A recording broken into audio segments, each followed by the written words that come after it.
Nuevamente con ustedes, mis queridos amigos, el doctor Tigre, y hoy hablaremos sobre Correa, Glass, Moreno y el problema de Esmeraldas y la frontera norte. Esmeraldas desde el comienzo de la vida republicana y aún ya en la colonia era una zona de alta conflictividad. Los españoles cuando llegaron en la expedición de Francisco Pizarro, Bartolomé Ruiz, su piloto llegó a San Mateo, se abasteció y continuó para explorar hasta Piura. Atrás de él llegó Pizarro, que fue primero vivió el padecimiento en la isla del Gallo y con 13 hombres nada más, los famosos 13 de la fama, avanzó hasta el Perú, cuando recibió refuerzos de Centroamérica. Pero lo importante es que ya en comienzos de la colonia, un grupo de negros desembarca en la provincia de Esmeraldas en cantidad de negros libertos, de negros remontados, de negros no sometidos. Estos negros desembarcan cuando un barco encalla en la isla de Portete y ellos utilizan las armas, los recursos que tenían los nativos de esa zona para eliminar a los españoles, liberar a sus mujeres y crear luego un enorme reino que iba desde Puerto de Buenaventura hasta prácticamente Bahía, es decir, más de 1000 kilómetros de la costa, donde los españoles no pudieron hacer nada durante los 300 años que tuvieron este territorio en sus manos.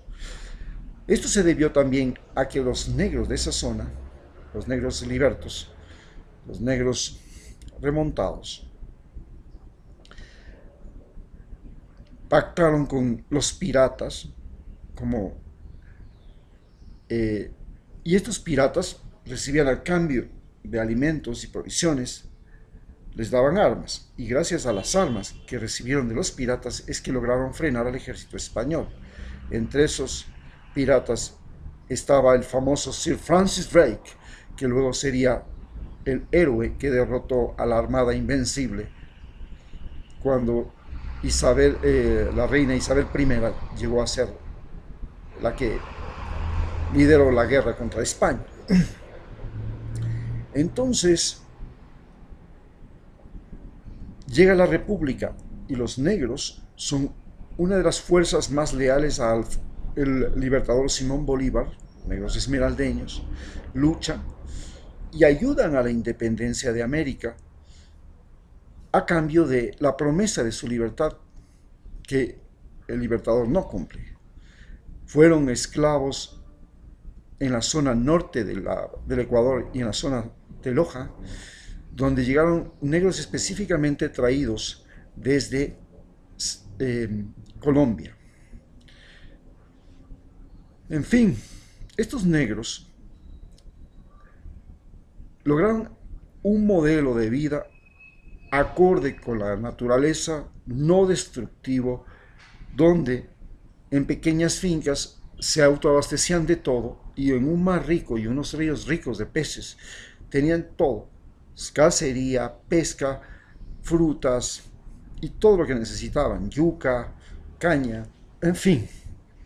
Así sobrevivieron hasta que en 1932 más o menos llegan los alemanes, pero ya antes, en 1898 los negros se levantan con el coronel Vargas Torres, el coronel esmeraldeño, un hombre intelectual, como todos esos intelectuales que andaban por Centroamérica, y libera la revolución liberal. Esta revolución liberal con los negros de Esmeraldas tiene numerosas victorias y llegan hasta Cuenca. En Cuenca, Vargas Torres es derrotado por el general Vega y ahí los negros son asesinados, son fusilados y se apaga la rebelión negra de la revolución liberal, pero cuando llega Alfaro se suman a los Montubios y ganan para 1980, para 1898, triunfa la Revolución de Alfaro y los negros soñaban con que iban a ser incorporados a la vida nacional, pero con la muerte de Alfaro nuevamente vuelven a ser marginados de la vida nacional, hasta que en 1914 se rebelan tras la muerte de Alfaro y hacen una nueva rebelión armada terrible, con el general Carlos Concha a la cabeza, un terrateniente de la zona de Esmeraldas, y con Carlos Concha se levantan, llegan hasta el Chota, esperando que los negros del Chota se los unieran, pero no sucede eso. Los negros del Chota son negros absolutamente sometidos a la Iglesia Católica, enemigos de Alfaro, que inclusive rechazaban las escuelas de Alfaro. Y debido a la violencia de uno de sus generales, de sus superiores, llamado Lastra, un hombre sin misericordia, sin piedad, un criminal, este negro de origen esmeraldeño ahuyenta a los mismos esmeraldeños y hace que se autodestruya la revolución, llegando a un pacto en el gobierno de Leonidas Plaza para no continuar el alzamiento de la provincia. Pero Esmeraldas queda en el olvido hasta 1932, en que llegan los alemanes buscando caucho. Se preparaban para la Segunda Guerra Mundial con Hitler a la cabeza, y en Esmeraldas, donde se descubrió el caucho, los alemanes comienzan a extraer el caucho, la tagua y la balsa, mientras que en la Amazonía los ingleses y norteamericanos extraían el caucho desde Iquitos. El asunto es que cuando pierden la guerra, nuevamente los alemanes tienen que salir y queda abandonado Esmeraldas hasta que llega la compañía United Fruit de 1948, hace la famosa hacienda El Timbre junto con otra compañía que se llama la Standard Fruit y comienza la producción de banano. Se produce entonces, ya nace en ese momento una cosa muy fundamental de Esmeraldas, la mentalidad de boom económico. Esta mentalidad de boom económico es que cuando hay dinero, venga la joda, venga las mujeres, venga el trago, venga la fiesta, venga el derroche, y luego se acaba el boom y todo vuelve a la normalidad. En este fenómeno que dura desde 1948 hasta 1968, Esmeraldas se enloquece, se forman los prostíbulos, se llena de prostitución, se llena de alcohol, y cuando llega el paro bananero, porque se cambia el modelo de venta, ya no eran en racimos sino en cajas, y Chiriboga, el famoso coronel Chiriboga, levanta a la población en el famoso paro bananero, la compañía decide marcharse por tres razones. La primera, porque sus plantaciones de Centroamérica se recuperan. Segundo, porque no quieren pagar el canal de Panamá. Y tercero, porque llega la reforma agraria al Ecuador. Y en la reforma agraria, los terratenientes tenían que ceder sus tierras a los campesinos, especialmente en la sierra, creando lo que se llamaba el minifundio. Esta reforma agraria fue impulsada por John F. Kennedy, que trajo el cuerpo de paz, las religiones evangélicas y la reforma agraria para neutralizar a Cuba, que tenía una reforma agraria en la que las tierras pasaban a propiedad del Estado. Aquí la idea era que las tierras pasen a los campesinos, a propiedad de los campesinos, como propiedad privada de los campesinos. Así se le neutralizó al Che, que había muerto en 1969 en Bolivia. A partir de ese momento, Esmeraldas tiene también un periodo de depresión económica del que logra salir en 1974, cuando llega el boom petrolero y se construye en Esmeraldas, por sus facilidades geográficas, la refinería y el puerto petrolero.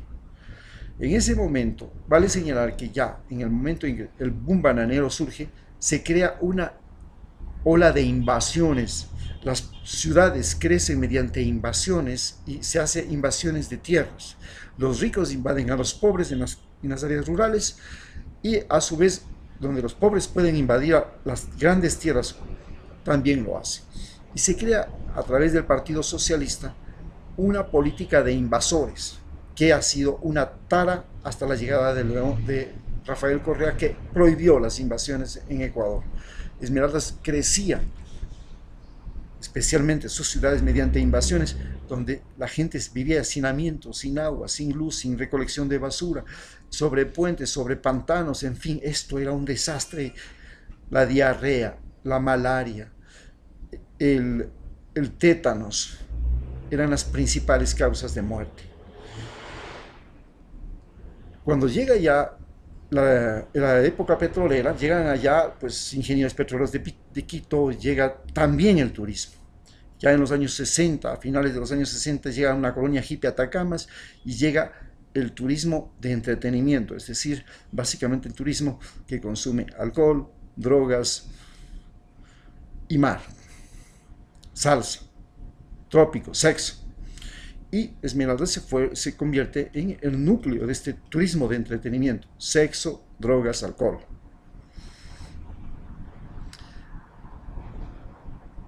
A su vez, comienzan a llegar los barcos. Se convierte en puerto petrolero, puerto comercial. A su vez se crea también sexo, drogas y diversión para los marinos que llegaban. De ahí comienza ya una cultura de alcohol, sexo y drogas, es decir, lo que se llama la cultura del ocio. Pero al mismo tiempo Esmeraldas, como parte de la cultura del ocio, se convierte en la creadora de la mejor literatura de Ecuador, de los mejores deportistas de Ecuador, de los mejores pintores de Ecuador, especialmente literatura y deportes. Entonces, la cultura del ocio, que se caracteriza porque la gente que piensa logra desarrollar, la gente que hace deportes logra desarrollarse, y la gente que se divierte, que hace música, baile, fiestas y todo, también hace su desarrollo. Cae el petróleo, el boom petrolero es sucedido por el boom camaronero. En el boom camaronero se devasta, esto comienza ya en la década de los 80, se devasta los manglares de Ecuador, desaparecen 200.000 hectáreas de manglar.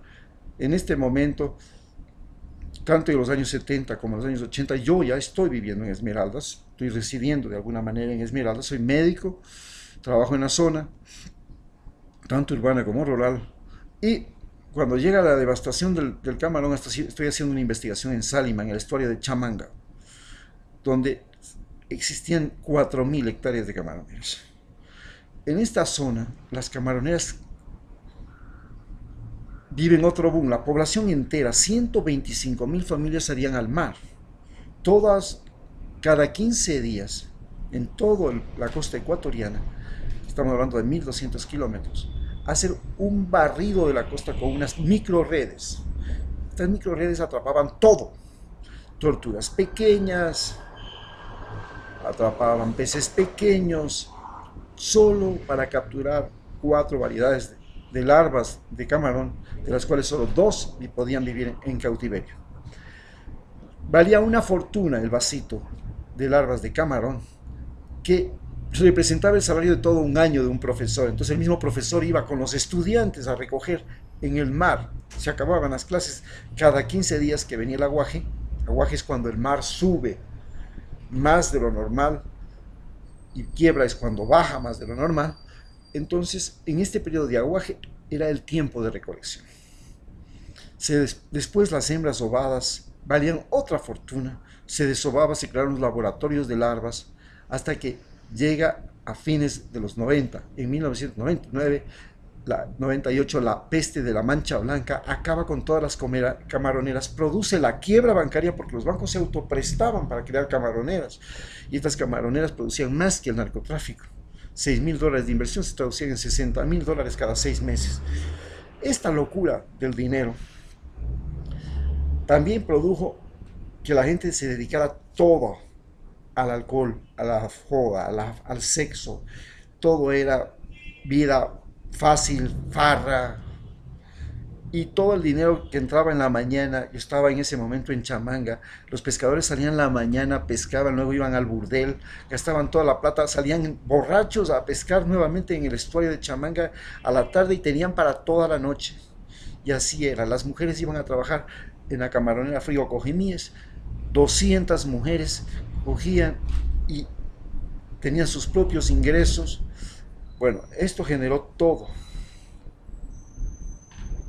Así es como se generó la gran crisis de estos de Esmeraldas. Ahora estamos viendo el boom del narcotráfico. Sé que fue un boom secuela de lo que fue después de la quiebra bancaria, el tráfico humano. Esmeraldas se convirtió en puerto clandestino, todas las playas, y llevaban gente hasta Centroamérica. La base de Manta trataba de impedirlo. La frontera de Esmeraldas estaba custodiada por soldados norteamericanos. Y sin embargo, había narcotráfico, había tráfico humano, y todo esto no pudo ser contenido. De ahí nace la gran mafia de Gerald, el Arias Gerald, que es que hereda la mafia de el cartel del norte del Valle, porque él era un traficante para el cartel del norte del Valle, era un ecuatoriano, y se les ingenia para desarrollar lanchas de alta velocidad que superan a los mini submarinos que ya estaban circulando por esa zona, y sistemas de barcos pesqueros que abastecían a sus lanchas, y de esa manera llegaba con gente. Cuando él cae, aparece entre los que caen él, el segundo y el tercero, que es Arizala, el hermano del actual guerrillero. Caen estos. Arizala, el Huicho, hereda el cartel de Gerald, que es el primer cartel sudamericano que reconstruye toda la red de tráfico creada por Pablo Escobar, que consiste en una red que tiene desde los que siembran hasta los que distribuyen en California. Esta red es heredada por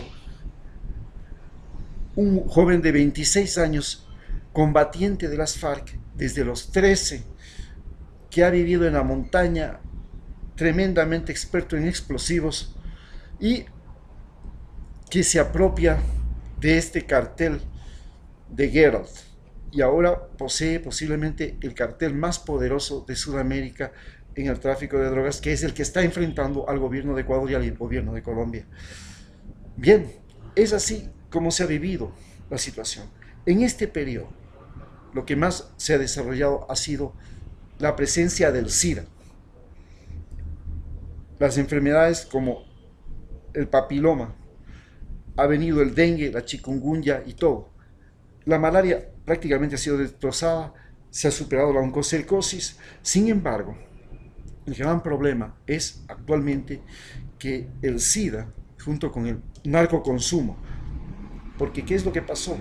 La zona de Esmeraldas fue invadida por una nueva droga, la H, que es una droga que contiene polvo de heroína, muy barata, vale $1 el cigarrillo, sirve para 3-4 personas, se drogan todo el día. Y esta droga está en los colegios, en las escuelas, en todas partes. Y el problema es ser pobre y ser drogadicto. El pobre drogadicto se convierte en narcotraficante, en delincuente, en todo un problema social. Y ese es el gran problema que vive Esmeraldas. Y por supuesto también se convierte en servidor sexual, especialmente los jóvenes, por lo cual el SIDA es la principal patología crónica que afecta a los jóvenes de la provincia de Esmeraldas. Es tan grave que hasta incluso mató a un asambleísta de Esmeraldas, a un prefecto de Esmeraldas. Estamos en un grave problema. Bien, esa es la situación de Esmeraldas y eso es cómo se está viviendo. Gracias.